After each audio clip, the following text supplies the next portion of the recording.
संगीतबद्ध करके उनको थोड़ा सा और उसमें रस डालकर साथ संगत के अलावा सांसारिक जीव भी उस शब्दों का, उस संगीत का लाभ उठा पाए, ऐसी मौज गुरु महाराज जी ने फरमाई। गुरु पूर्णिमा की पूर्व संध्या पर पहले की भांति इस बार भी शब्दवाणी, जिसमें 10 शब्दों को संकलित किया गया है, गुरु महाराज जी द्वारा विमोचित होगी। इस शब्द संग्रह का नाम है सतगुरु प्रेम शब्दवाणी भाग नंबर 3। सतगुरु प्रेम शब्दवाणी भाग नंबर 3। मैं भाई राजीव जी से अनुरोध करूंगा कि हुजूर के कमरों से, हुजूर के पावन हाथों से इस सीडी का विमोचन करवाएं। आपके लिए सूचना ये है कि अभी इस सीडी की प्रतियां बढ़ रही हैं, कॉपी बढ़ रही हैं, अभी उपलब्ध नहीं होगी, लेकिन हुजूर की ओर से शाम तक हमारे सेंट डॉक्टर पर स्टॉल पर ये सीडी उपलब्ध होगी। सतगुरु प्रेम, मैं चाहूंगा कि इस सीडी के 2-3 शब्दों की वाणी साथ संगत के लिए चलाई जाए। आप ध्यान से सुनो।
सतगुरु मेरे चाबी दिती एक अनमोल खजाने दी,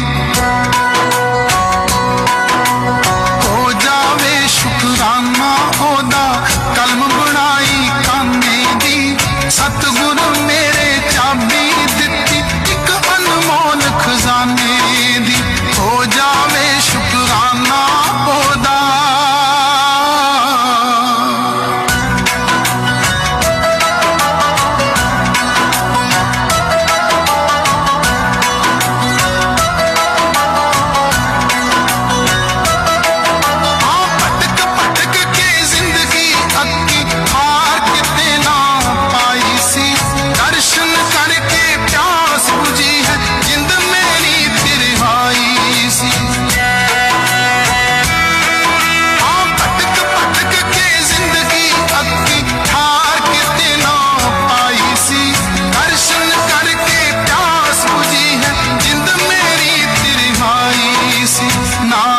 बख्शिश करके सतगुरु,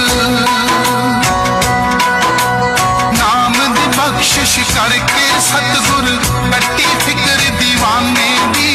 सतगुरु मेरे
सुधरेगा तो समाज सुधर जाएगा और इस तरह से पूरा देश और पूरा संसार सुधर सकता है। तो जैसे संसार की हम कल्पना करते हैं, उस कल्पना को पूरा करने के लिए हमें पहले स्वयं के अंदर सुधार लाना होगा। स्वयं के अंदर सुधार लाने के लिए आत्मनिरीक्षण करना होगा, अपनी निरंतर परख करनी होगी, जांच करनी होगी कि हम में कौन कौन से दोष, कौन कौन सी बुराइयां हैं। महाराज जी की अपार दया है कि जो बड़ी बड़ी बुराइयां हैं वो तो नियम बना के उनसे तो हमें वैसे मुक्त कर दिया। चोरी, जारी, हिंसा, दुर्व्यसनों में लिप्तता, ये सब तो हम छोड़ चुके हैं, पर छोटी मोटी बुराइयां जो हैं वो अब भी हमारे अंदर है और जब तक उनकी सफाई नहीं की जाएगी, अपने हृदय को सद्गुणों से सुसज्जित नहीं किया जाएगा, तब तक उद्धार नहीं हो सकता। भाइयों बहनों, महाराज जी हमारे भलाई के लिए, हमारे कल्याण के लिए जो है समर्पित है, तो हमारा भी फर्ज बनता है कि अब हमारे समर्पित होने की बारी है। हम भी वो जो भी कहें उसका अनुसरण करें। महाराज जी सत्संगों में स्पष्ट फरमाते हैं कि हमें क्या करना है, कैसे रहना है, अपने रहन सहन को, अपने व्यवहार को किस तरह का रखना है। बस उन्हीं बातों का तो हमें अनुसरण करना है, यही सत्संग की पालना करना है, सत्संग करना है, सत्संग कमाना है। तो सत्संग से ही हमें सेवा भाव आता है। सेवा करते हैं तो सेवा ही तो भक्ति है। बिना सेवा की कौन सी भक्ति है? सेवा होगी, सेवा कौन करेगा? जिसके अंदर त्याग होगा, प्यार की भावना होगी। जब त्याग आ गया, प्रेम, आत्मीयता आ गई, तो भक्ति ही तो है। हम भक्ति पथ पर हैं, पर छोटी मोटी बुराइयों को दूर करना हमारे लिए जरूरी है। इसके लिए जो बुक में संदेश यही दिया गया है कि पहले स्वयं का सुधार करो, फिर आप लोकाउत्थान में सहायक बन पाओगे। और इस तरह से स्वयं के सुधार यानी आत्म सुधार और लोकाउत्थान से आप अपना कल्याण सुनिश्चित कर सकते हैं। उसके लिए जीवन जो है वो संयमित होना चाहिए। संयम हर चीज का रखना पड़ेगा, चाहे वो खान पान का संयम है, बोलने का संयम है, विचारों का संयम है, मन का संयम, इंद्रियों का संयम, हर चीज में संयम, हर चीज की निगरानी, छोटी छोटी बात का ध्यान रखना होगा। अच्छा, खान शुद्ध नहीं होगा, मन शुद्ध नहीं होगा तो विचार सकारात्मक नहीं होंगे। विचार अच्छे और सकारात्मक, नेकी और भलाई के नहीं होंगे तो हम इसका भला कर पाएंगे। इसलिए पहले स्वयं का सुधार करना है। सुधार के लिए वही बातें हैं कि जीवन को संयमित बनाना है, खान पान को शुद्ध रखना है, अपनी वाणी में मृदुलता लानी है, मीठे बोल बोलने हैं और हर किसी की भलाई, हर किसी की जो परमात्मा के अंदर है, प्यार, प्रेम, आत्मीयता, सेवा भाव, ये सब श्रेष्ठ गुण है। इसीलिए तो परमात्मा को परम आत्मा यानी सब आत्माओं में जो श्रेष्ठ है और सद्गुरु उनका ही पूरी रूप है परमात्मा। तो वही गुण हमें धारण करते हैं और उन गुणों को धारण करके हम अपना कल्याण सुनिश्चित कर सकते हैं। महाराज जी स्पष्ट फरमाते हैं कि भक्ति करना कठिन नहीं है, पर उसके लिए आधार तैयार करना, वैसा माहौल बनाना वो मुश्किल है। तो उस मुश्किलात को हमने बहुत हद तक पार कर दिया और छोटी छोटी जो हमें बुराई या कोई दोष, कोई कमियां रह गई हैं, उनमें सुधार लाना है। उनमें सुधार लाके हम अपने आसपास के वातावरण को पूरे में सुधार लाके और पूरे संसार में सुधार ला सकते हैं। तो सुधार से ही उद्धार है। राधास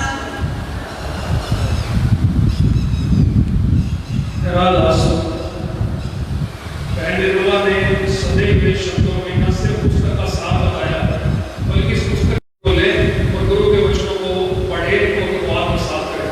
अगर यही विचार आपके मन में उठ रहा है तो आप गुरु चरणों में सिर झुका के सारे भाई बहन बोलो राधास राधास। अब मैं भाई राजीव से अनुरोध करूंगा कि इस नई पुस्तक का बुजुर्ग के से विमोचन करवाएं ताकि साथ संगत के हाथों में पुस्तक पहुंच सके। अभी पुस्तक की 1000 प्रतियां आई हैं, केवल 1000 प्रतियां आई हैं। अभी दिल्ली से और प्रतियां इसकी चल चुकी हैं। शाम तक दूसरी प्रतियां भी, दूसरी कॉपी भी आ जाएंगी। आपसे अनुरोध, आप साथ सभा में जाके पुस्तक अभी प्राप्त कर सकते हैं। राधा स्वामी।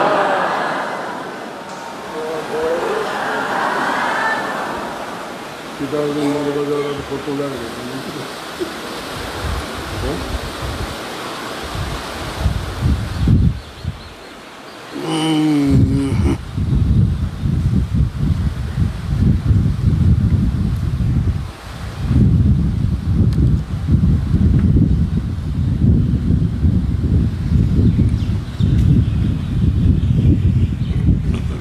लाइट तो भाई माथे में लग गया सारी, वो करवा दिया तो ठीक से हैं।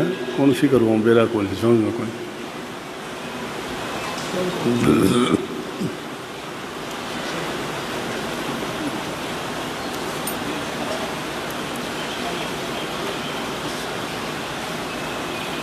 लगा लग बोले भाई सारी ये लगा दो क्यों खाना।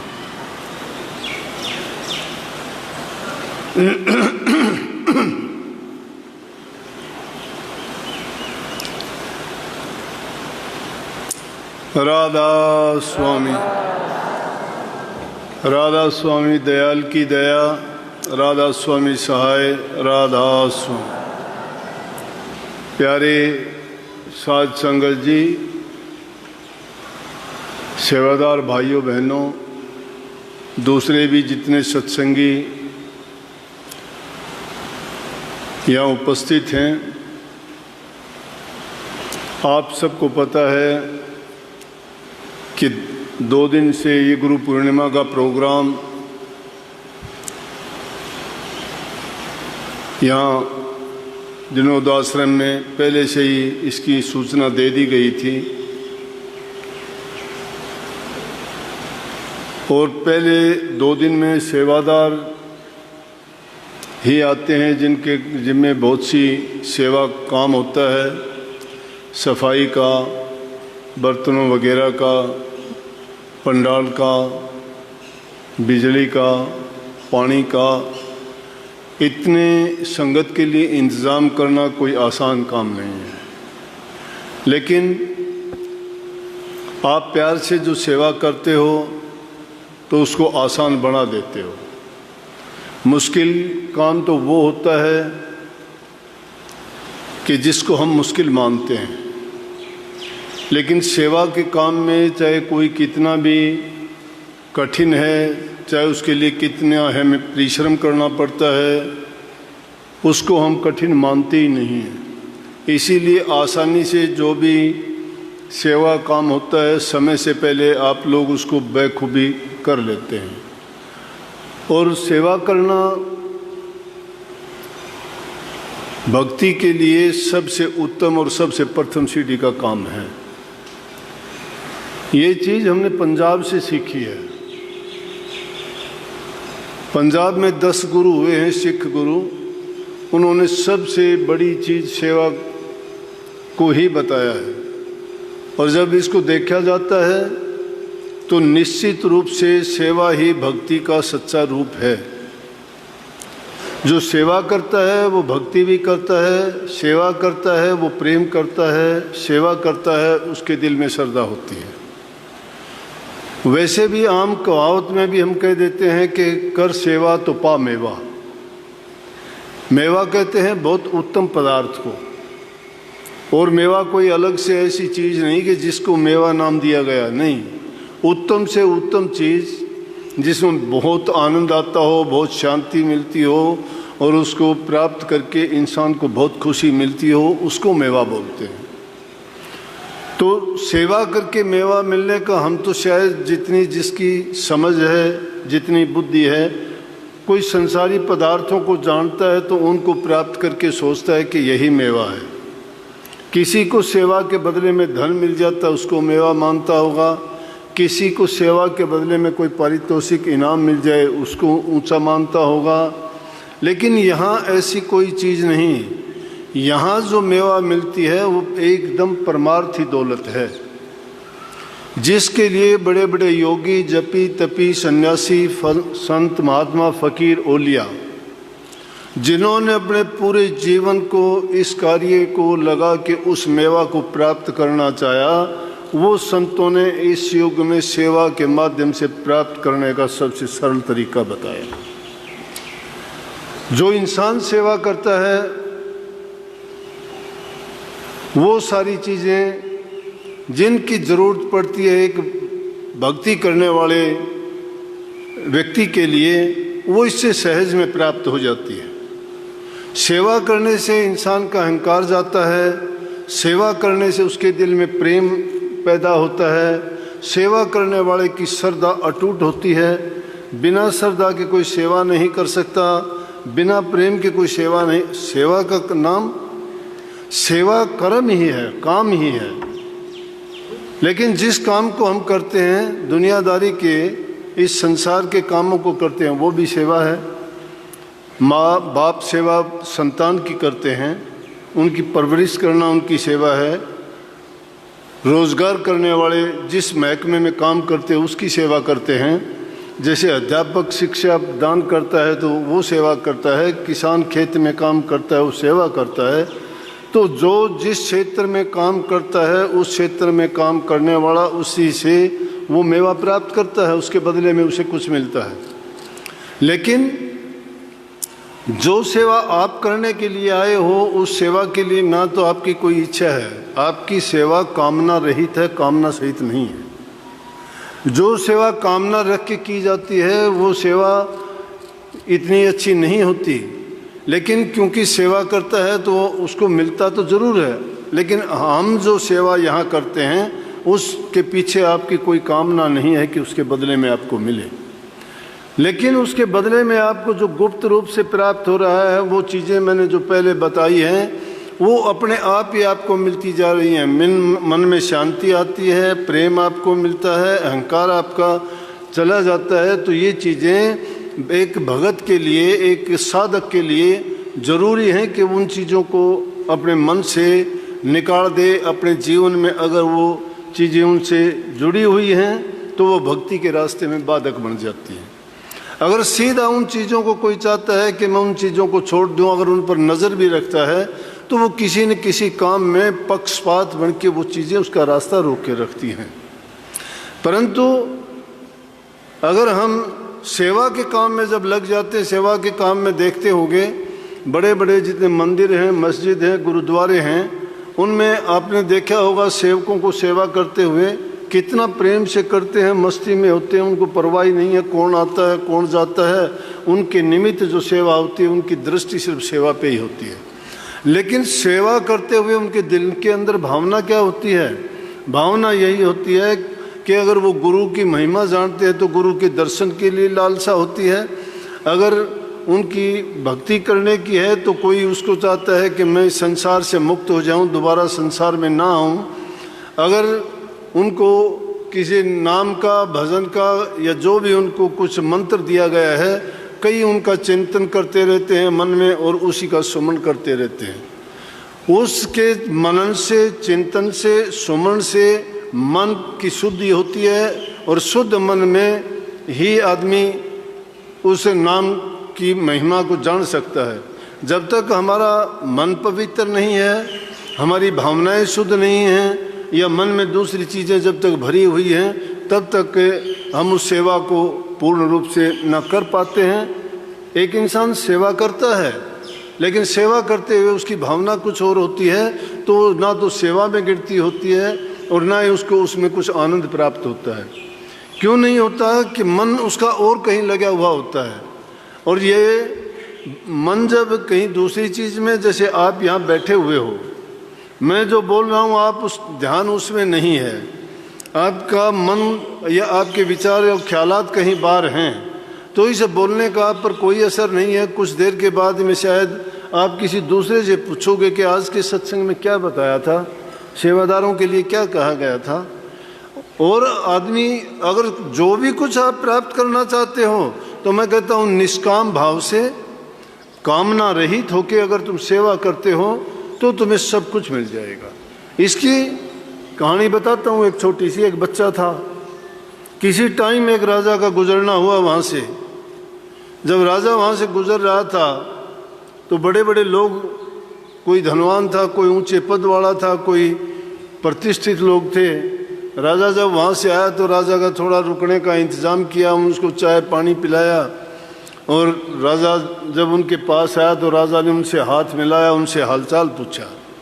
राजा ने भी उनसे पूछा कि आपका क्या हालचाल है मित्रों, जो भी उनको अच्छे ढंग से बड़े सम्मानजनक शब्दों में उनका अभिवादन भी किया।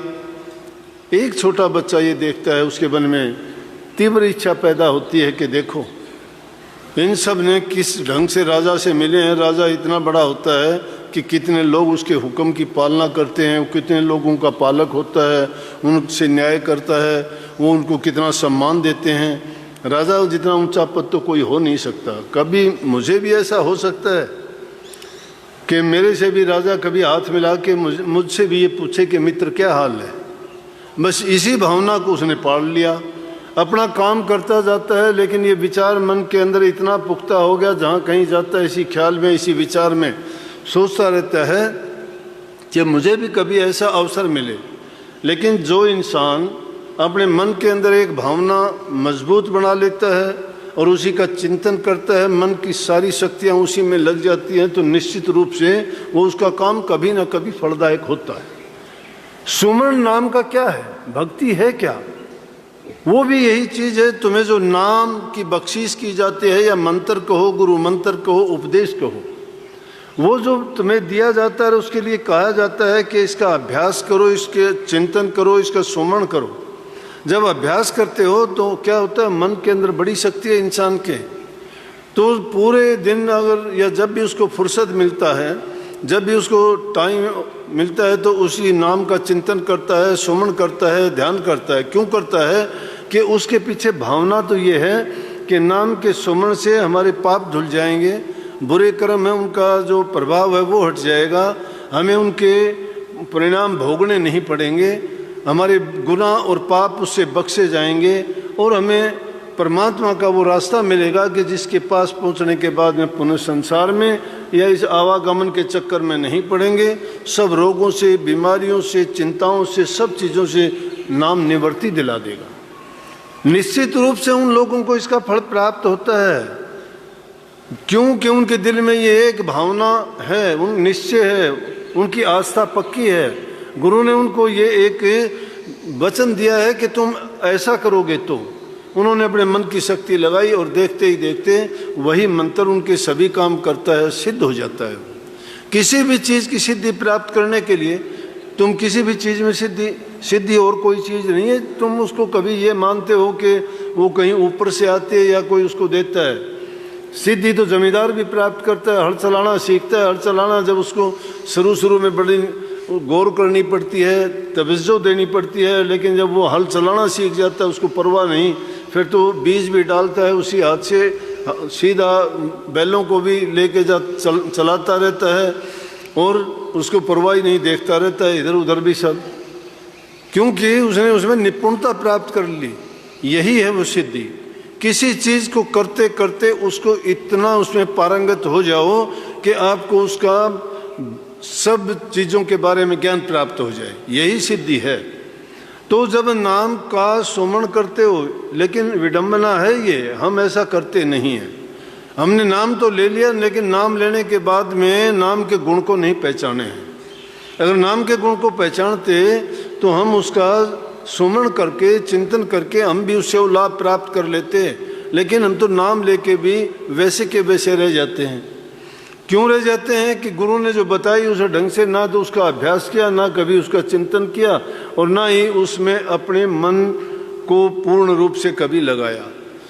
लेकिन बात उसकी थी, उस बच्चे ने अपने मन में यही भावना उसने पाल ली कि हो ना हो मैं कोई तरीका ऐसा खोजूंगा। बहुत से लोगों से मिला कि मुझे कोई तरीका बताओ। लोग बोले कहाँ तू, कहाँ राजा, कहाँ गंगू तेली, तेरी क्या औकात है, तू गरीब आदमी, तुझे कोई पूछने वाला नहीं। राजा के पास तो बड़े बड़े धनाढ्य लोग हैं, ऊंचे पदों के लोग हैं और वो मिल सकते हैं। तुम्हारी हमारी औकात नहीं है कि राजा से मिल सकें।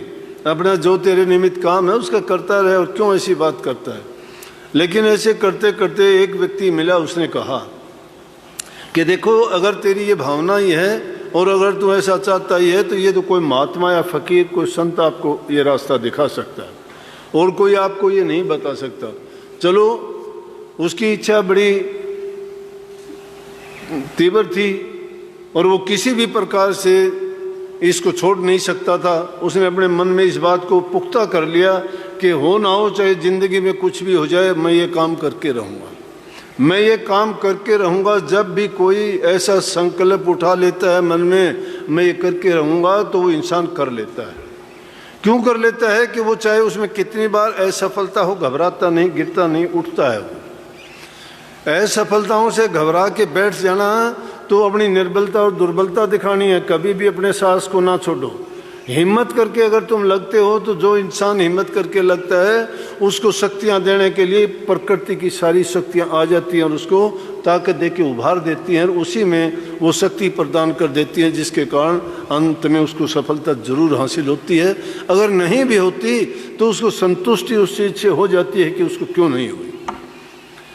परमात्मा ने सबके लिए रास्ते खोले हैं, सबके लिए जो द्वार बनाए हैं वो हैं, लेकिन हम जब अपनी हिम्मत खुद हार जाते हैं तो वहाँ तक हमें पहुँचाने वाला दूसरा कोई नहीं है। हिम्मत हमें खुद को ही जुटानी पड़ेगी। एक आदमी जब आगे चलता है, कारवां तो धीरे धीरे बढ़ता है, उसके पीछे चलने से बढ़ता है, लेकिन जब खुद का ही उद्देश्य लचपचा हो, ढीला ढाला हो और उसमें भी कमी हो, उद्देश्य में भी शुद्धता, पवित्रता की जरूरत है। आदमी सोचता कुछ है, करता कुछ है, मन की तवज्जो कहाँ लगा रखी है, उस चीज़ में कामयाब नहीं होता। एक आदमी एक बार में 10 काम सोचता है, मैं ये भी कर लूँ, वो भी कर लूँ, वो भी कर लूँ, उसमें वो कहीं भी टिक नहीं पाता है। जो भी करना चाहते हो उसमें निश्चय करके पूरे श्रद्धा, विश्वास और पूरी तवज्जो के साथ जो करते हो तो उस काम को निश्चित रूप से आप कर पाओगे, ये मेरा मानना है। और ऐसा जिन लोगों ने करके दिखाया है, जो ज़िंदगी में कामयाब और सफल हुए हैं, वो लोगों के लिए एक संदेश भी छोड़ के गए हैं। उन्हीं लोगों ने ये संदेश दिए हैं कि हिम्मत मर्द मद्दे खुदा, कि जो लोग हिम्मत करके लगते हैं, खुदा उनकी मदद करने के लिए उनके साथ आके लग जाता है। उसने भी ऐसा ही किया। उनके कहने से ढूंढते ढांढते एक महापुरुष के पास पहुंचा, संत के पास गया, वहाँ जाके सेवा करनी शुरू की। आप भी लोग सेवा करते हो ना। सेवा ऊंची नीची कुछ नहीं होती। सेवा जो करता है उसमें आदमी ये नहीं सोचता कि ये सेवा मैं क्यों करूं। जितनी नीची सेवा होती है उतना ही ऊंचा फल मिलता है। मैंने पंजाब का नाम लिया था। गुरुद्वारों में जो सेवा करते हैं, जूता करने, साफ करने की जिसको सेवा मिलती है वो उसको बहुत बड़ी मानता है। सबके जूते जो उठा के साफ करके रखता है उसको ऊंची सेवा मानते हैं। पकाना है उनको, धोना साफ करना जो सेवा करते हैं, कुछ लोग उनसे नफरत करते हैं, लेकिन वो बेचारे जो दूसरों की गंदगी साफ करते हैं उनको कितना ऊंचा और कितना सेवा का फल मिलता होगा, ये जो प्राप्त करते हैं उनको पता होता है। तो महापुरुषों के पास पहुँचे, उन्होंने उनके पास सेवा करनी शुरू कर दी। कुछ दिन रुकने के बाद में महात्मा ने उनसे पूछा, क्यों भाई, तेरा इरादा क्या है, किस प्रकार से तू यहाँ रहता है, बहुत सेवा करता है, कारण क्या है तेरा, उद्देश्य क्या है तेरे जीवन का, क्या करना चाहता है, भक्ति के रास्ते पे चलना चाहता है या संसार में रहना चाहता है, किस तरह की तू सेवा का मैं मतलब नहीं समझा, बता मुझे। कहने लगा, जी किसी ने मुझे ये कहा कि महापुरुष ये बता सकते हैं। मैंने इस तरह से एक बार एक राजा को जाते हुए देखा, तो मैंने जगह जगह बहुत लोगों की सेवा की, बहुत लोगों से मिला, उनसे जानने की कोशिश करी कि कोई ऐसा तरीका, रास्ता बताऊं कि जिसके कारण मेरे अंदर भी इतनी सामर्थ्य आ जाए कि मुझे भी राजा एक दिन ये पूछे कि बोल तेरा हाल क्या है, मित्र तेरा हाल क्या है, कि मैं इसी चीज़ के लिए भूखा हूँ। महात्मा कहने लगे, बात तो बहुत गंभीर है, लेकिन एक बात बताता हूँ मैं कि सेवा बहुत फलदायक होती है। तूने मेरी सेवा की, मेरे मन को जीत लिया। अब मैं चाहता हूँ कि मैं तुझे आशीर्वाद दूँ कि तुझे ये सफलता मिले और कोई ना कोई रास्ता तेरा ऐसा निकले, उसके लिए तेरी ये कामना पूरी हो। लेकिन उसका रास्ता भी यही है कि सेवा सबसे बड़ा और सबसे उत्तम और सबसे सरल तरीका है। मैं तेरे को एक तरीका बताता हूँ। राजा का किला बन रहा है, उस किले में जाके सेवा करनी शुरू कर दे, और वहाँ जो भी वहाँ उन राजा का नुमाइंदा है वो काम करने वालों को उसके बदले में पगार देता है। तू सेवा करता रहना, लेकिन वहाँ से लेना कुछ नहीं। तू जब कुछ भी नहीं लेगा और सेवा करता रहेगा, एक दिन तेरे को उसका फल जरूर मिलेगा। महापुरुषों के वचन में बड़ी ताकत होती है। संत बोले सहज स्वभाव, संत का बोला मिथ्या नहीं जाओ। संत की वाणी झूठी हो तो भी सच्ची करके जानी। उनको किसी चीज की मजाक ना मानो। किसी भी तरह से अगर तुम उनको खुश करके प्रसन्न करके उनसे वचन अगर ले लेते हो, अच्छा आशीर्वाद प्राप्त कर लेते हो, उनके मन से निकला हुआ वचन निश्चित रूप से हमारे लिए बहुत लाभकारी और गुणकारी साबित होगा। क्योंकि उनको किसी बात से स्वार्थ नहीं है। जिसकी बात में जिसको किसी चीज से स्वार्थ होता है वो तो उस बात में मिलोनी कर देगा। स्वार्थ वाला तो आदमी इधर उधर की थोड़ी उसमें भटकाव हो सकता है, लेकिन जिसको किसी बात से स्वार्थ नहीं है, जिसके लिए भी वो वचन कहेंगे, यूं समझो वो वचन सत्य होगा और उसके लिए वो लाभकारी भी होगा। देखने में शायद वो बुरा लगेगा, उसका परिणाम कभी बुरा नहीं हो सकता। उसका अगर भविष्य देखोगे तो बाद में उस बात को सोच के कहोगे कि मैंने तो बाद ही इस बारे में गलत सोचा कि इसका तो मेरे हित में ही बात थी और मेरे लिए जो कही गई वो बहुत अच्छी बात थी। लेकिन क्योंकि उनकी बात बड़ी दूरगामी होती है, हम तो अपने स्वार्थ की सिर्फ अब की बात सोचते हैं, वर्तमान काल का सुख चाहते हैं। हम तो अभी के लिए सोचते हैं कि अब हमारे साथ ये क्या हो रहा है, क्यों हो रहा है, हमारा अच्छा होना चाहिए। लेकिन संत बहुत आगे की सोचते हैं। अगर वो अगम के भेदी नहीं, क्यों कहते हो कि भेदी अगम के जी, एक बार तो कहते हो भेदी अगम के होते और फिर नुक्ताचीनी करते हो बात पे। अगर भेदी अगम के हैं तो नुक्ताचीनी कैसी? फिर तो तुम्हारे अगम का भेद बता रहे हैं, उसको मानो तुम, तुम्हारे लिए अच्छी बात है। लेकिन समझने में बात बड़ी है। अटपटी झटपट लख है न कोय, जो मन की खटपट मिटे तो चटपट दर्शन होए। मन की खटपट मिटनी बड़ी मुश्किल है। मन की खटपट जब मिट जाती है तो दर्शन होने में तो देर नहीं, चटपट दर्शन होते हैं। बच्चा जब तक घूमते घुमाते समाज में इधर उधर की ठोकर खाता संभलता, उसको अकल आई, तरह तरह के लोगों से मिला, लोगों से तरह तरह की वार्तालाप हुई, किसी ने कुछ बताया, किसी ने कुछ बताया, लेकिन सबसे उत्तम उसको महात्मा ने बताया कि सेवा ही ऐसा तरीका है जो तेरे कामना को पूरी कर सकता है। बस उसने देखा कि राजा का किला बन रहा था, वहां जाके सेवा करनी शुरू कर दी। जब उसने सेवा शुरू कर दी, एक हफ्ता बीत गया, दूसरा हफ्ता बीत गया, वहाँ पे जो काम देखता था उसने कहा भाई एक आदमी को मैं बहुत काम करते हुए देखता हूँ, लेकिन शाम को जब उसको उनकी दिहाड़ी देने का टाइम होता है तो वो नहीं होता है, ऐसा कौन आदमी है? लेकिन जब वो टाइम आता है तो पूरा दिन तो बहुत मेहनत करता है, फिर चुपके से निकल जाता। जब तीसरा हफ्ता लगा तो उसने सबको बताया और पूछा कि उसको मिलवाना मेरे से। तीसरा हफ्ता लगा उसको, जब वो खिसकने लगा, सारा दिन सेवा की और शाम को जब निकलने लगा वहाँ से उसको पकड़ के उसके सामने पेश किया कि ये आदमी है कि जो सेवा करता। उसने उससे पूछा कि क्या कारण है, तू इतनी मेहनत करता है, बहुत प्यार से करता है, पूरी लगन से करता है, तो ये बहुत ही तेरी श्रद्धा है इस काम में, लेकिन तू पैसे क्यों नहीं लेता, क्यों चला जाता है? कहने लगा कि अपने काम के कैसे पैसे? अपना काम? किसका काम है? बोला कि राजा अपना नहीं है। बोला राजा अपना है। तो राजा जब अपना है तो ये काम किला अपना नहीं है। बोला किला भी अपना है, तो काम अपना नहीं हुआ? बोला काम तो अपना है। बोला तो अपने काम के लिए मैं कोई पैसा नहीं लेना चाहता, ना मैं लूँगा। बड़ा खुश हुआ। जो मंत्री उस किले की देख रेख करता था उससे जाके जिक्र किया कि जी एक आदमी है जो कुछ भी लेता नहीं है, बड़ी मेहनत काम करता है। मंत्री जो ऊंचे लोग होते हैं उनकी सोच भी ऊंची होती है, उनको मंत्री ऐसे ही नहीं बनाया जाता, क्योंकि जो कुछ जानकार होते हैं, ज्ञान होता है, समझ होता है, विवेक होता है, उनको काम करते करते अनुभव भी होता है। उसको मंत्री को जब बताया तो उसने सोचा कि निश्चित रूप से ये कोई न कोई अच्छा इंसान है। वो जब तो कुछ नहीं बोला, लेकिन एक दिन जब वो मंत्री उसको देखने के लिए, काम को देखने के लिए गया, उस लड़के से मिला और मिलने के बाद में जब उससे बात उसने पूछी और जानना चाहा कि इतनी सेवा करता है, इतना काम करता है, तो पैसे क्यों नहीं लेता, उसने वही बात उसके सामने कही। तो उसने जाके राजा से उसकी सिफारिश की। कहने लगा कि वो बहुत नेक इंसान है। राजा ने कहा कि तो यहीं इसको दूसरा काम दे दिया जाए और सारा उसको हटा के किले का काम उसको ही दे दिया गया कि किला का काम सारी देख रेख तू कर। जब किला पूरा तैयार हो गया, बहुत सुंदर ढंग से उसको सजाया गया, और जब राजा उसको देखने के लिए आया तो देख के राजा बड़ा खुश हुआ और उसने पूछा कि ये काम किसकी देख रेख में हुआ है। तो जब उसको प्रस्तुत किया और उसको बताया तो राजा उसको देख के बड़ा खुश हुआ। राजा उससे हाथ मिला के कहने लगा, वाह भाई मित्र, तुम बहुत अच्छा इंसान है, तूने इतना सुंदर काम किया मैंने ज़िंदगी में कभी नहीं देखा। कि बोल तुझे क्या ही नाम चाहिए। पैर पकड़ के राजा से कहने लगा कि मेरी ज़िंदगी में मैंने एक ही इच्छा थी मेरी, और वो आपने मुझे सब कुछ दे दिया, मुझे किसी चीज़ की ज़रूरत नहीं है।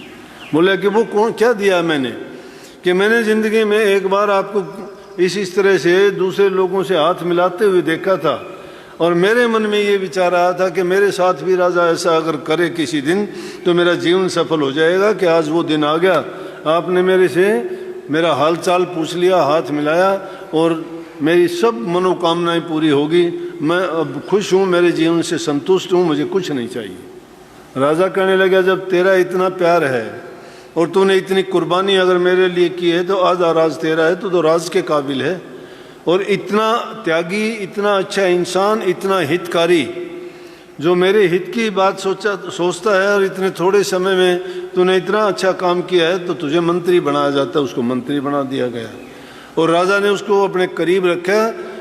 तो किस चीज़ के कारण उसको इतना ऊंचा पद मिला? सेवा के कारण। जो सेवा नहीं करता, निठल्ला रहता है, निश्चित रूप से उसको चीज़ें मिल जाएंगी, क्योंकि जिसने पैदा किया है उसने उसका खाने पीने का इंतज़ाम भी किया है। ये तो इंसान की अपनी सोच है कि मैं छल करता हूँ, बेईमानी करता हूँ, धोखा करता हूँ, लूट खसूट करता हूँ, झूठ बोलता हूँ, इधर उधर से लेता हूँ। वो सब कुछ होते हुए भी अपनी नीयत को आदमी दिखा देता है। क्यों दिखाता है? कि उसकी जिसकी नीयत खराब हो जाती है, उसके पास चाहे कुबेर का खजाना भी क्यों ना हो, भूखा रहेगा वो, उसकी भूख कभी नहीं मिटेगी। उसकी आदत बन चुकी है, और जिस इंसान की जो सोच हो जाती है वो वैसा ही होता है।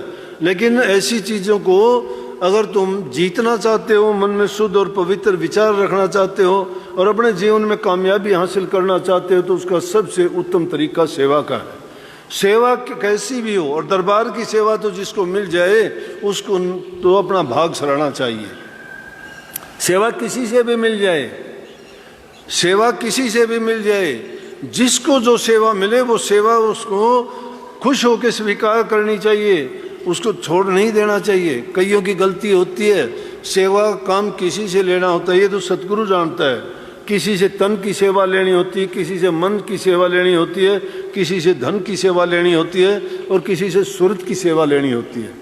तन की सेवा वालों से तन से सेवा कराई जाती है, मन की सेवा वालों से नाम का सुमरण ध्यान करवाया जाता है, धन की सेवा वालों से दान पुण्य करवा के या दूसरे कल्याणकारी कामों में उसका धन लगवाया जाता है, और सुरत की सेवा करने वालों को भजन बंदगी करने के लिए हिदायत दी जाती है कि तुम भजन करो, बिना उसके तेरा कल्याण नहीं होगा। ये सेवा के कार्य हैं। ये तो गुरु जानता है कि किससे कौन सी सेवा से उस जीव का कल्याण होगा। लेकिन अगर हम उसमें अपने विचार जोड़ देते हैं, अपनी अगर उसमें बुद्धि लड़ाते हैं, अपना ख्याल जोड़ देते हैं, तो वहाँ हम चूक जाते हैं। सेवा जिसको दी जाती है वो सेवा अगर दूसरे से कहता है, अपनी सेवा किसी दूसरे को दे देता है, तो समझो उसके लिए जो मौज आई थी, उसके लिए जो कर्म काटने का गुरु ने तरीका निकाला था, वो उसने अवसर खो दिया। अब उसको वो नहीं मिलना, लेकिन उसने जिसको दे दिया है वो यूँ सोचो कि उसने अपनी घर आई हुई लक्ष्मी को ठुकरा के वो दौलत उसको दे दी, उसको उसका लाभ होगा, उसको उस लाभ से वंचित हो गया। लेकिन जिसके कर्म में होता है ना, उससे ज़्यादा वो ले नहीं सकता। अपनी चालाकी चल नहीं सकती। इंसान बहुत बुद्धिमान है, बहुत चतुर है। किस तरह से है बात वैसे मजाक की, लेकिन सोचने के लिए उसमें बहुत बड़ी एक विचार है। कहते हैं एक आदमी था, उसका अंत टाइम जब आया तो यमराज उसको लेने के लिए आ गया। यमराज जब लेने के लिए आया तो आके उसको कहने लगा, चल भाई। उसने भी देख लिया कि हाँ ये तो मौत का राजा है और लेके जाएगा। बोला कि आप कौन हैं? बोला मैं यमराज हूँ। बोला क्या बात, इतना मोटा रजिस्टर हाथ में? बोला कि तेरा टाइम आ गया भाई। बोला किस चीज़ का? बोला कि दुनिया से जाने का। बोला कि ये क्या बात नहीं। बोला ये देख रजिस्टर, इसमें तेरा नाम सबसे ऊपर है। बोला ज़्यादा फालतू बात करने की ज़रूरत नहीं है, ज़्यादा टाइम लगाने की ज़रूरत नहीं है। यहाँ तो हर जो नियम है, नियम के मुताबिक एक पल भी नहीं रुक सकता, जाना पड़ेगा तुझे। और फालतू बात करने में कोई फ़ायदा नहीं है, फटाफट तैयार हो ले, नहीं होगा तो भी मैं तेरे को लेके जाऊँगा। कहने लगा मैं मानबाजी तो कर लेने दे, आया है तो जानता हूँ मैं जाना पड़ेगा, लेकिन इंसान अपनी चतुराई बुद्धि नहीं छोड़ता। उससे कहने लगा बैठ चाय पानी पी ले, उसके बाद चलते हैं। चाय बनाई, यमराज बैठ गया। चाय बनवाई तो क्या किया कि उसके अंदर नशे की गोलियां डाल दी यमराज की चाय में। नशे की गोलियां डाली, यमराज ने चाय पी, चाय पींदे सो गया वो। उसने पीछे से रजिस्टर उठाया और नाम उसका सबसे ऊपर था, वहां से काट के उसने सबसे नीचे कर दिया। अपना नाम जो सबसे सीरियल में ऊपर था, वहां से काट के रजिस्टर में सबसे नीचे कर दिया। बोले कि अब देखूंगा कैसे लेके जाएगा, रजिस्टर दिखाओ था कि तेरा नाम सबसे ऊपर है लिस्ट में। चालाकी करी ना उसने।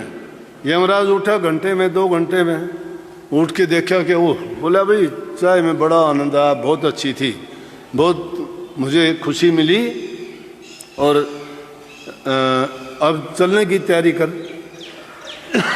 लेकिन तेरे लिए एक अब बहुत अच्छी बात और होगी। बोले अब तेरी चाय पी है तो थोड़ी तो मेहर करनी पड़ेगी। बोले के? बोले अब हालात बदल गए, जो हालात मैंने ऊपर से लेने थे ना, अब वो उल्टे नाम लूंगा नीचे से। मत्थे हाथ मारा, बोला इतनी चालाकी करी, फिर भी इंजाम जो से फिर उल्टे से लेने से तो मेरा तो पहला ही नाम आ गया। ये इंसान की ऐसी बुद्धि है, ऐसा होना नहीं। ये तो मजाक के तौर पे मैंने कह दी बात है, लेकिन इंसान ऐसा करता है। परमात्मा की बातों को वो उछलना चाहता है, गुरु की बात तो माने क्या रखता है, क्योंकि गुरु को मानस जानता है। वो अपने से ज़्यादा गुरु को जानता नहीं है, वो अपन खुद को ज़्यादा जानता है। अगर गुरु को अपने से ज़्यादा जो जान जाएगा, फिर उसको सोचने की ज़रूरत नहीं रहेगी। इसीलिए ये भक्ति का मार्ग बहुत महीन है, तलवार की धार के ऊपर चलने जैसा है। इसमें बड़े बड़े खेल होते हैं, भटक जाते हैं। देख के बड़े बड़े जो श्रद्धा उनकी टूट जाती है ऐसी ऐसी बातों को देख के। लेकिन जो पक्के सच्चे होते हैं, जो नाम की कमाई करते हैं, जो अंदर में प्रवेश कर जाते हैं, जो नाम के माध्यम से उस सच्चाई को जान जाते हैं, थोड़ा सा भी नाम का अगर अभ्यास करने वाले हो तो तुम्हें जो है पता लगेगा कि गुरु चीज़ क्या है।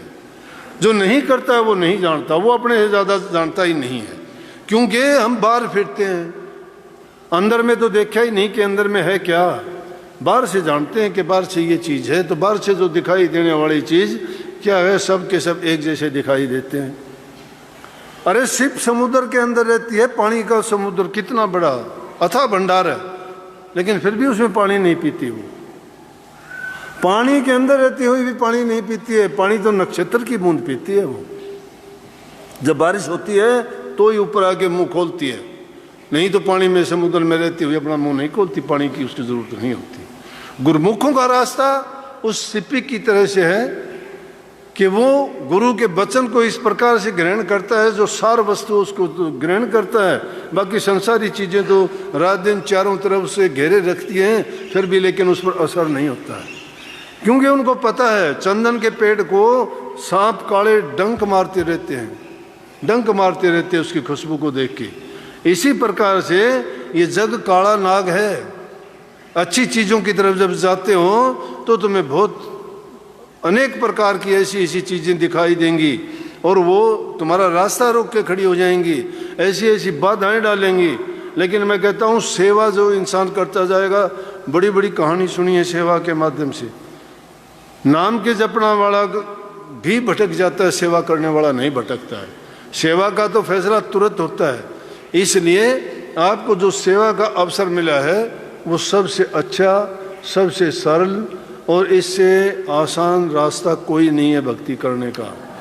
पूरे मन के साथ, पूरी तवज्जो के साथ, अपने मन के अंदर पूरी धारणा, सेवा करते हुए नाम का सुमरण करो, अच्छा चिंतन करो, दूसरी चीज़ों को अपने मन और ख्यालात में कोई जगह ना दो। तो उस टाइम में भी तुम्हारे, मैं कहता हूँ सेवा करते करते तुम्हारी सुरत लग जाएगी, समाधि लग जाएगी, तुम्हें अनुभव हो जाएगा। उसी टाइम तुम्हें बैठे बैठे भी ये पता लग जाएगा कि भक्ति चीज़ क्या होती है। और जो बंद कमरों में बैठ के आंख बंद करके कान बंद करके कहते हैं कि 2-2 घंटे भजन करते, वो भटक जाएंगे। क्यों? सेवा एक शुद्ध रूप है जिसके कारण भक्ति के उद्देश्य में हम इतने सरलता से और इतनी आसानी से अपने उद्देश्य में सफलता प्राप्त करते हैं और उनसे हमें जो लाभ प्राप्त करते हैं, इससे सरल तरीका और कोई नहीं है। आपको सबको बहुत बहुत आशीर्वाद। जिस काम के लिए जिसकी जहाँ ड्यूटी है, पूरा मुस्तैदी से पूरे ध्यान के साथ सेवा करो, क्योंकि आप सेवा के लिए ही आए हो। और कल पूरा दिन, आज का तो चलो अभी संगत तो आनी है, कल तक आपको सेवा ज़्यादा करनी है। फिर उसके बाद आराम से सत्संग सुनना, आपको अच्छे दर्शन हो गए, सबके साथ अच्छी आपको सत्संग सुनने का टाइम मिल गया और आशीर्वाद सबको दे दिया। कमी रही हो तो बहुत बहुत आशीर्वाद आप सबको। राधा राधा राधा। ये क्यों देखा भाई?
अच्छा भाई फिर मुलाकात होगी।